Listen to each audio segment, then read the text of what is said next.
Lundi soir, les élus et les représentants patriotiques se sont retrouvés au Monument aux Morts pour commémorer l'appel du 18 juin 1940 du général de Gaulle qui appelait les Français à refuser la défaite et à poursuivre le combat. Pour l'occasion, M. Fournier, maire de Rombat, accompagné de M. Sicora, président de l'UNC, a déposé une gerbe de fleurs.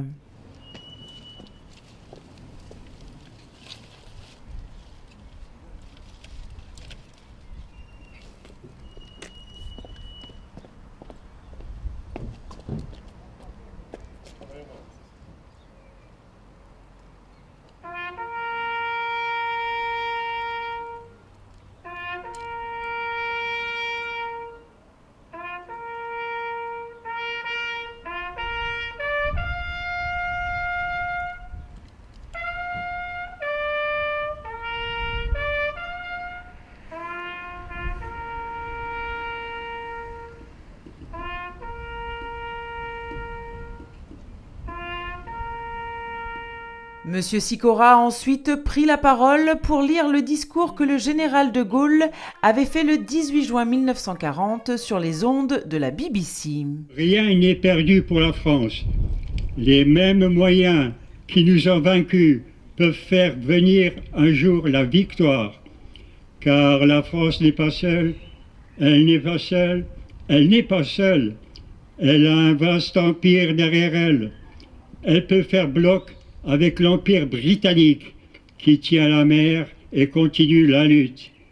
Elle peut, comme l'Angleterre, utiliser sans limite l'immense industrie des États-Unis. Cette guerre n'est pas limitée au territoire malheureux de notre pays. Cette guerre n'est pas tranchée par la bataille de la France. Cette guerre est une guerre mondiale.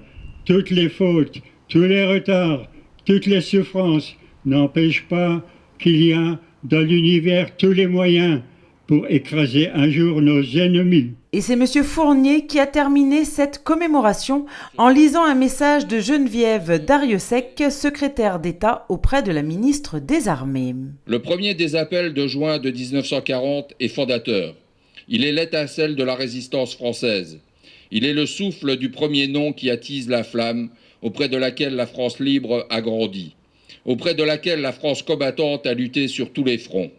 En cette journée nationale, la nation célèbre l'espoir et la volonté du général de Gaulle. La France salue toutes celles et tous ceux qui ont dit non à l'asservissement et à la défaite, qui ont refusé la collaboration et qui ont pris les armes contre l'ennemi. Nous honorons la force de l'engagement et du sacrifice des hommes et des femmes qui ont permis d'accomplir les promesses du 18 juin. Cet appel fut un moment décisif de notre histoire nationale et demeure aujourd'hui une référence essentielle de notre mémoire collective. Il proclama, avec force et ferveur, une certaine idée de la France dont il nous faut, sans relâche, continuer d'être dignes.